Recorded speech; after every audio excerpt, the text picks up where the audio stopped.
pukul 8 waktu Indonesia bagian tengah.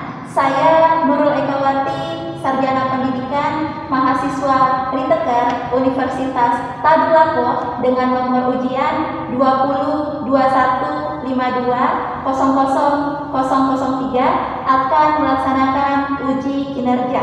Selamat menyaksikan.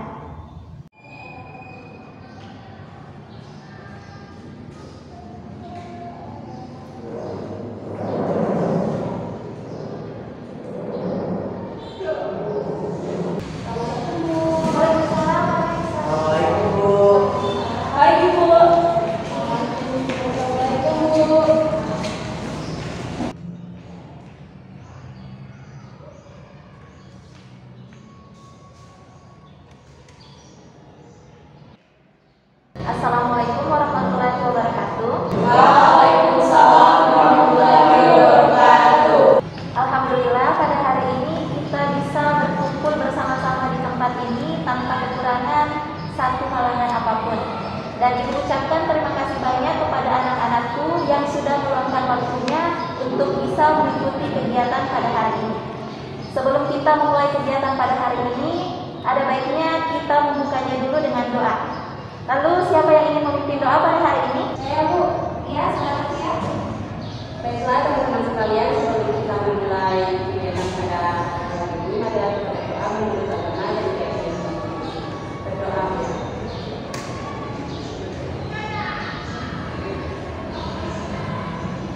Amin. Berdoa.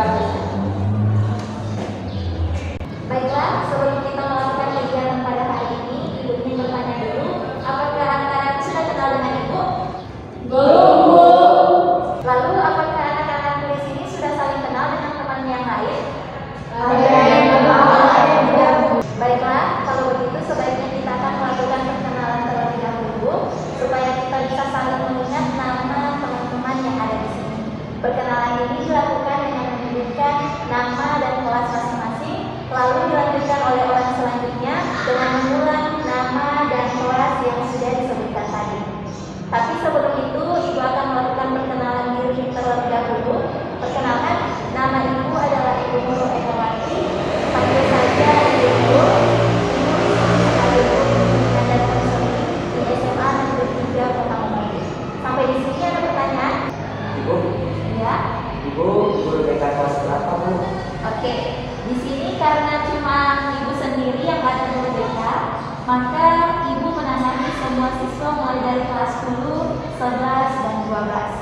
Jadi Ibu berharap kepada anak-anakku jika ada masalah jangan segan cerita kepada Ibu dan Ibu akan selalu ada untuk anak-anakku.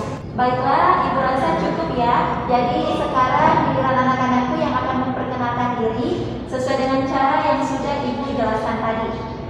Oke, kita mulai dari sisi sebelah kiri Ibu, lalu dilanjutkan oleh orang selanjutnya sampai selesai.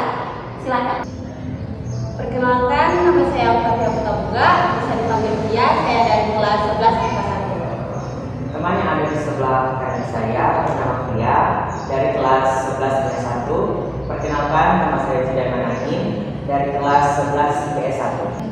Oke, nah di sebelah kanan saya pertama dia dari kelas 11 IPS 1, selanjutnya ada Jidan dari kelas 11 IPS 1, dan perkenalkan nama saya Febrilia, biasa dipanggil Ayah dari kelas 11 IPA 2. Teman yang pertama bernama Fia dari kelas 11 IPA 1, selanjutnya ada Jidan dari kelas 11 IPS 1, selanjutnya ada Ayah dari kelas 11 IPA 2, dan perkenalkan nama saya Dwi Lestari Kobela dari kelas 11 IPS 2. Yang pertama ada Via dari kelas 11 IPA 1, dan di sebelahnya Via ada Zidan dari kelas 11 IPS 1, dan di sebelahnya Zidan ada Ayah dari kelas 11 IPA 2, dan di sebelahnya Ayah ada Dwi dari kelas 11 IPS 2, dan perkenalkan nama saya Nesla Daiman, biasa dipanggil Nai dari kelas 11 IPS 2.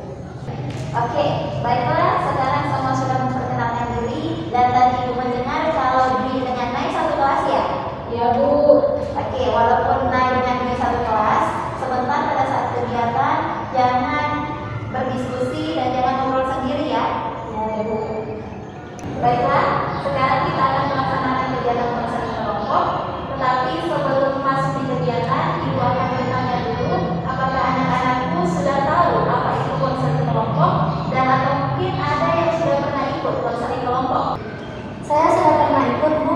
Saya juga sudah punya buku. Baiklah, kalau begitu Ibu minta tolong kepada Ibu menjelaskan apa itu konseling kelompok kepada teman-teman.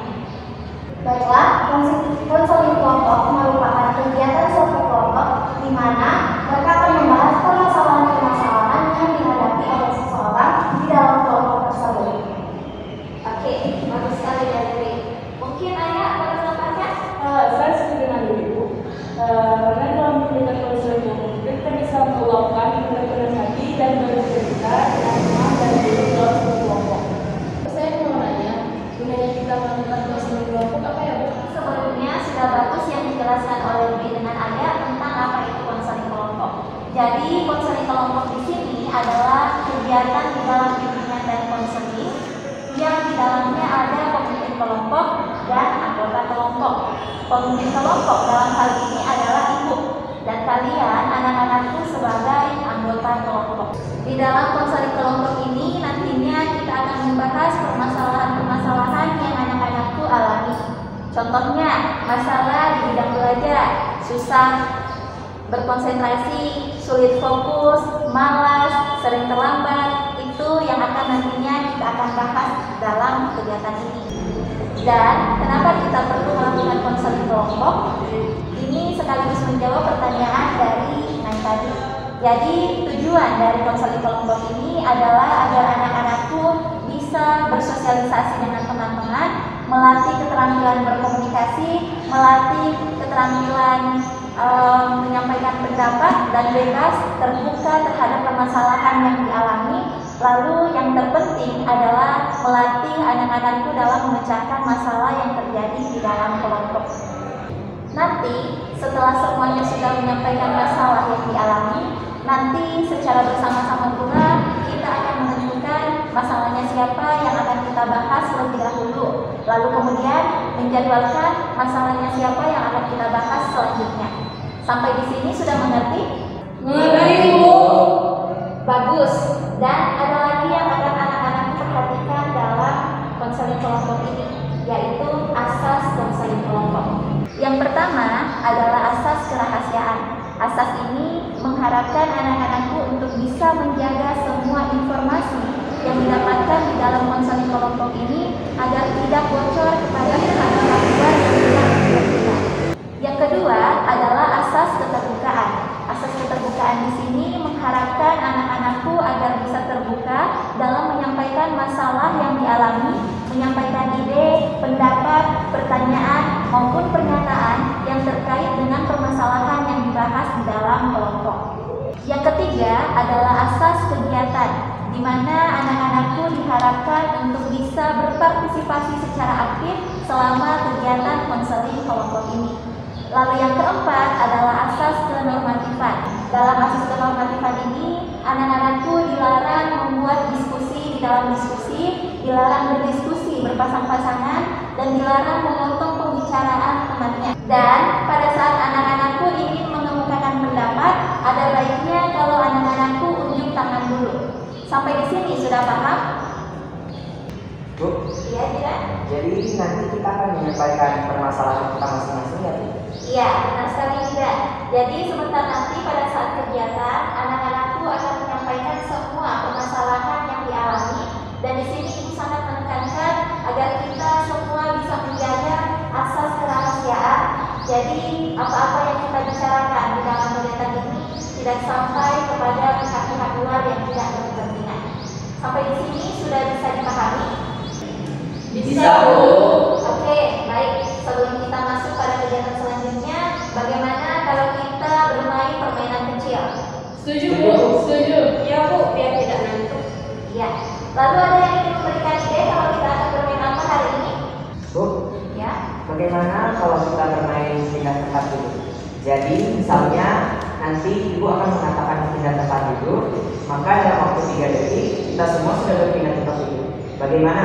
Setuju? Setuju, setuju.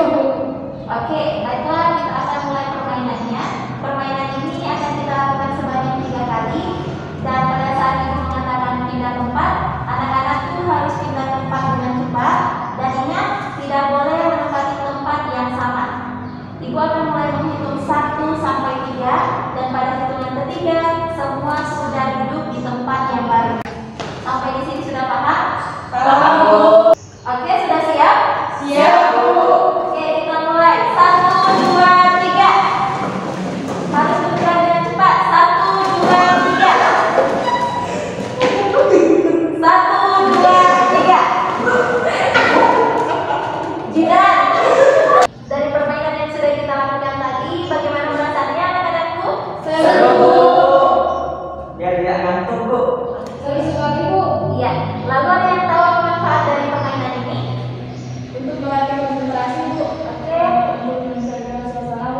bulan.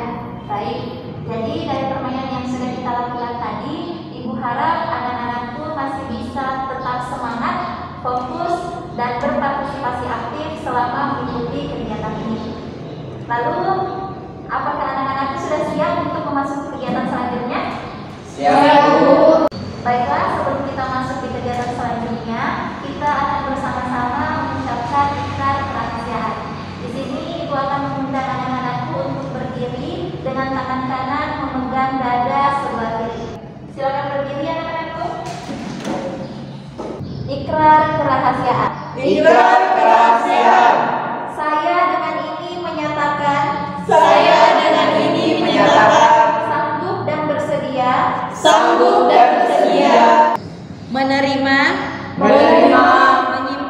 menyimpan, menjaga dan merahasiakan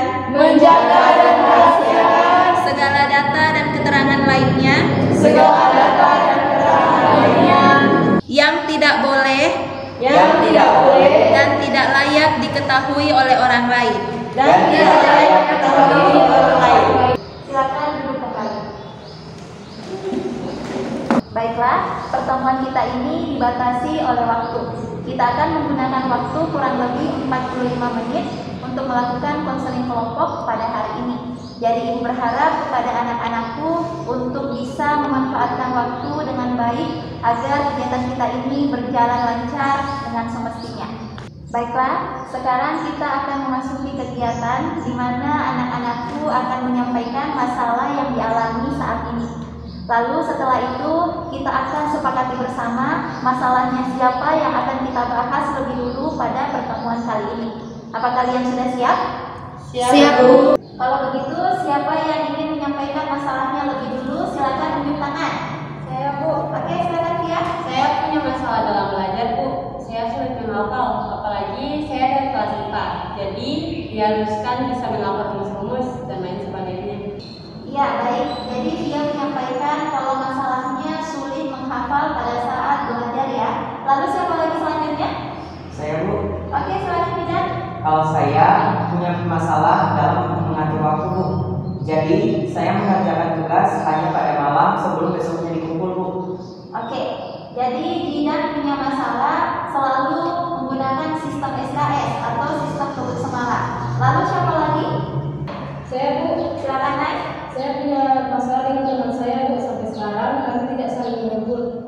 Oke, jadi masalah dari Naik adalah masalah dengan teman dan belum bertegur sapa sampai saat ini. Siapa lagi berikutnya? Saya, Bu. Silakan ya. Saya punya masalah kesulitan dalam mengatur waktu. Jadi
Tapi kepada ayah, tenang saja, setelah pertemuan hari ini kita akan jadwalkan untuk membahas masalahnya ayah.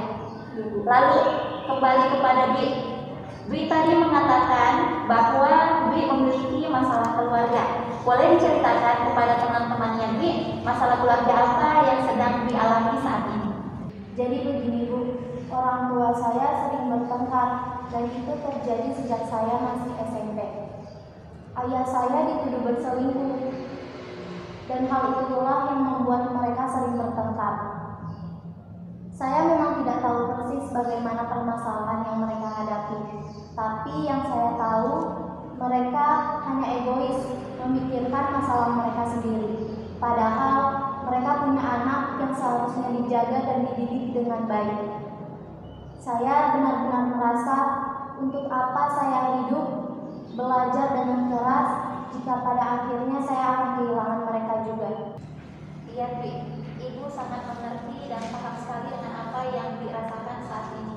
Saat ini Dwi merasa terganggu dengan masalah keluarga yang sedang menimpa Dwi, sehingga Dwi menjadi hilang semangat dan malas untuk ke sekolah. Lalu bagaimana dengan anak-anakku yang lain? Apakah ada yang ingin berpendapat terkait dengan permasalahan yang dialami oleh Dwi? Saya Bu, Silakan tidak? apakah yang dilakukan pada saat menyaksikan kedua orang tua Dwi bertengkar? Yang saya lakukan hanya diam dan menangis di dalam kamar. Bahkan saya tidak mau melakukan hal apapun.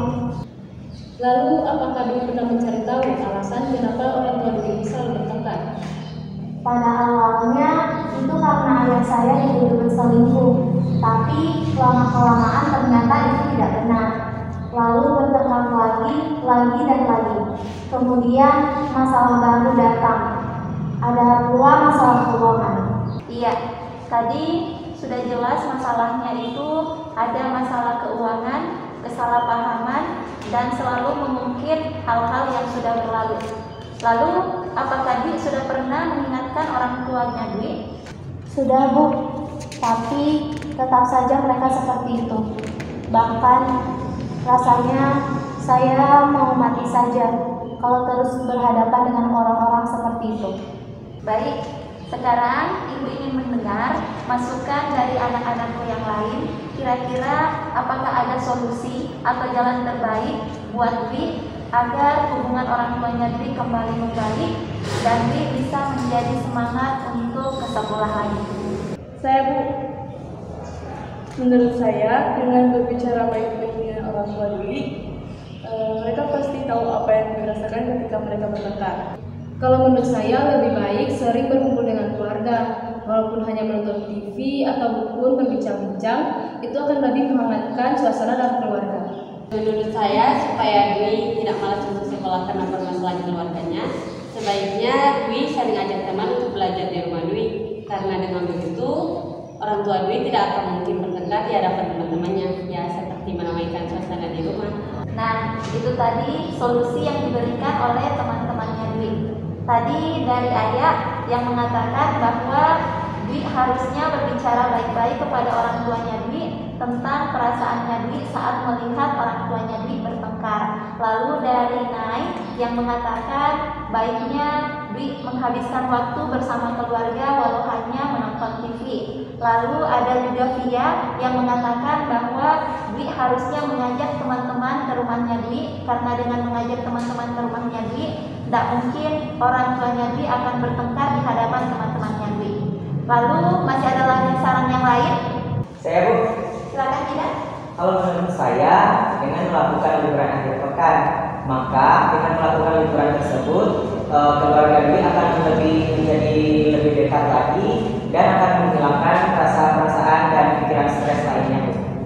Baik, solusi dari bidang tadi adalah dengan liburan ya. Lalu kepada Dwi. Dwi, kira-kira saran dari teman-temannya Dwi ini sudah pernah dilakukan atau boleh dilakukan nantinya oleh Dwi? Iya Bu, saya memang belum pernah mencoba saran dari teman-teman, karena yang saya lakukan hanya diam dan marah terhadap diri sendiri. Mungkin saya bisa mencoba saran dari teman-teman Bu. Lalu, dari beberapa solusi yang sudah disebutkan tadi, kira-kira solusi mana yang boleh dilakukan agar Dwi boleh kembali bersemangat dan lebih ceria ke sekolah. Mungkin saya akan mencoba saran dari ayah dulu, Bu. Karena saya pikir itu adalah hal yang harus saya lakukan terlebih dahulu, agar orang tua saya tahu bagaimana perasaan saya ketika orang tua saya bertengkar. Baiklah Dwi, sekarang Ibu akan mengajak Dwi dan teman-teman yang lain untuk melakukan role playing atau bermain peran. Di sini, role playing adalah salah satu teknik dalam bimbingan dan konseling yang dilakukan dengan memerankan suatu tokoh. Dan tokoh dalam hal ini adalah orang tuanya Dwi. Di dalam role playing ada kelompok pemain dan kelompok pengamat. Di kelompok pemain ada ayah dan jidan yang akan berperan sebagai orang tuanya Dwi. Ayah memerankan mamanya Dwi dan jidan memerankan ayahnya Dwi. Lalu di kelompok pengamat ada Nai dan Tia yang akan memberikan komentar setelah role play selesai dilaksanakan. Sampai di sini sudah paham? Paham, Bu. Baiklah, sekarang kita akan bermain peran. Ayo bermain peran.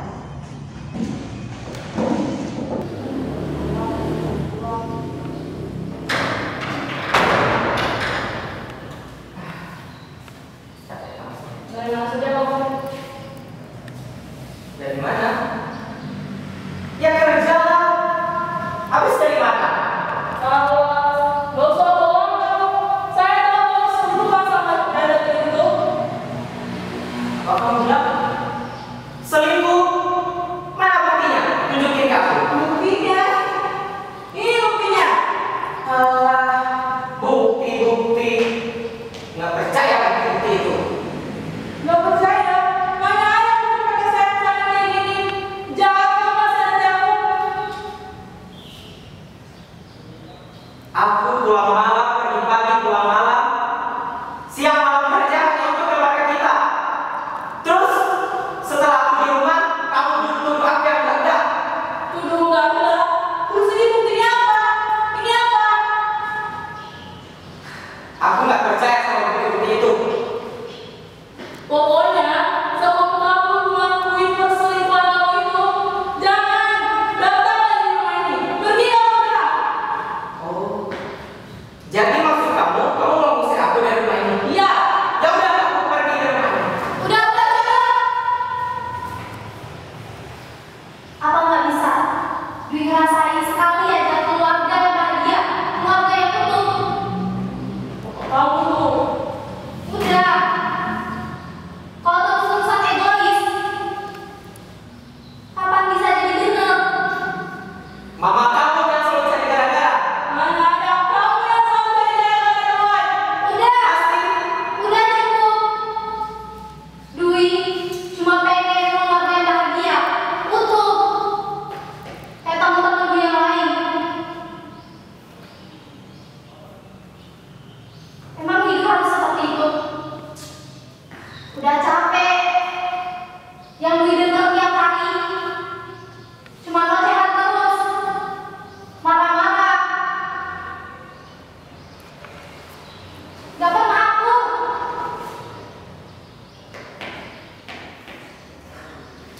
Mama kamu tuh yang selalu menuduh papa. Katanya papa selingkuh. Tuh kan tuduh-tuduhan terus.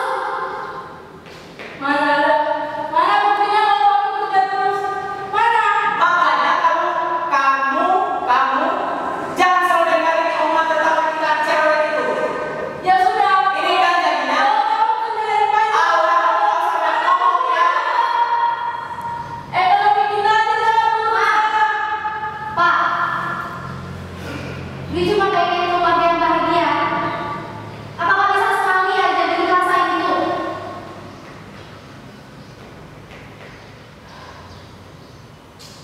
Capek hidup begini terus. Gak malu di dalam tetangga.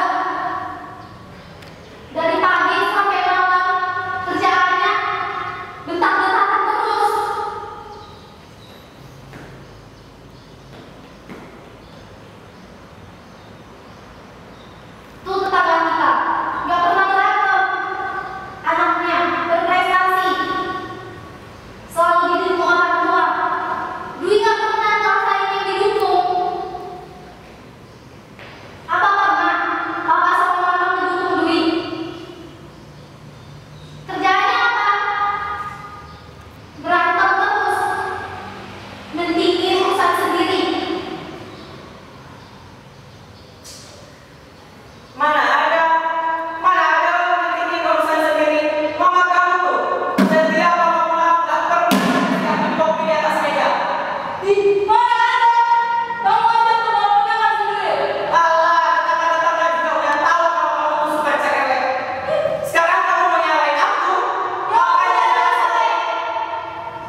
jadi bosan buat hidup.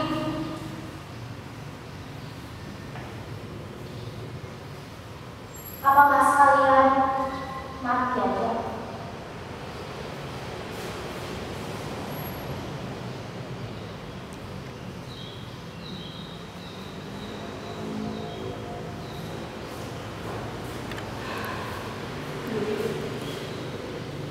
Mau minta maaf ya. Karena Saya minta maaf saya. Nggak bisa minta maaf ya.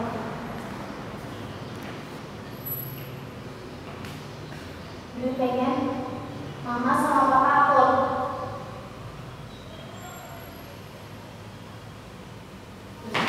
jadi mau ngomong. Dwi, kalau semua kamu, Papa janji akan jadi Papa yang paling terbaik, dan semoga Papa akan menjadi Papa yang paling baik lagi ke depannya. Papa janji, nak. Maafin Papa ya. Sekarang bisa akur kan? Jadi kan Janji. Maafin Papa ya, nak. gak akan berantem lagi kan? Enggak, Papa janji.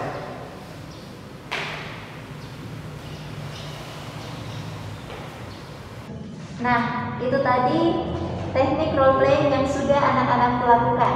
Sekarang Ibu ingin mendengarkan pendapat dari Dwi.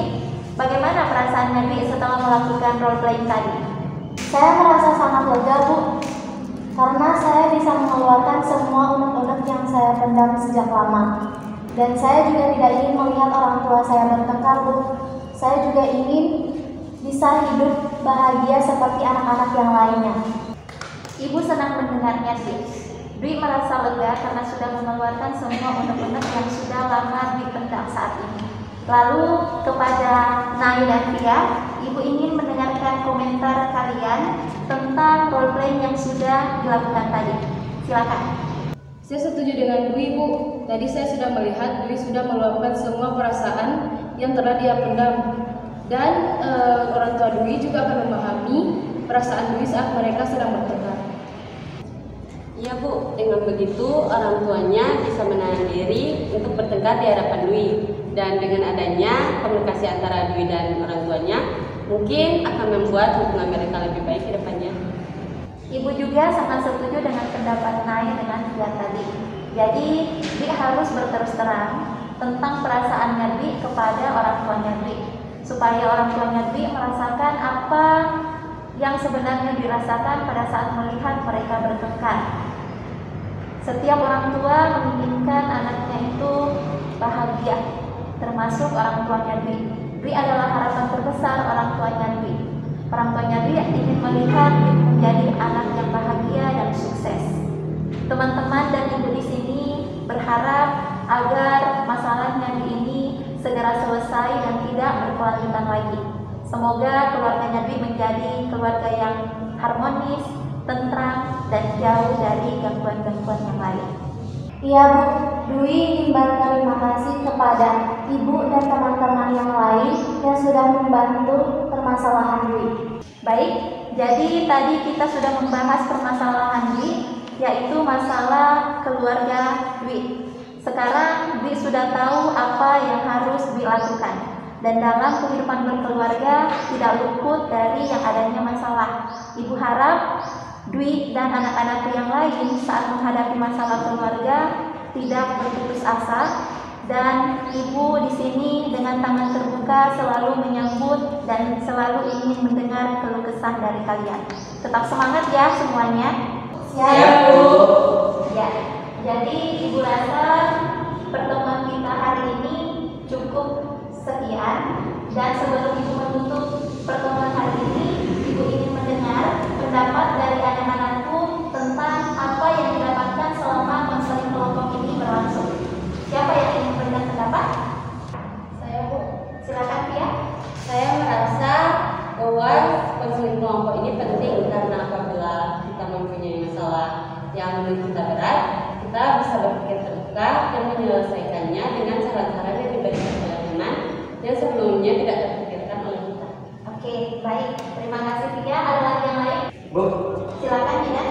saya setuju dengan dia, dan saya bisa lebih percaya diri mengatakan apa yang ingin saya katakan untuk menyelesaikan permasalahan. Oke, sangat baik tidak? Jadi, Ibu rasa pertemuan kita hari ini cukup sekian ya. Dan sebelum kita menutup pertemuan pada hari ini, ada baiknya kita menutupnya dengan doa. Ibu minta kepada Bim untuk memimpin doa pada hari ini. Silakan. Baiklah, sebelum kita menutup kegiatan kita pada hari ini, marilah kita berdoa menurut agama dan kepercayaan kita masing-masing. Berdoa mulai.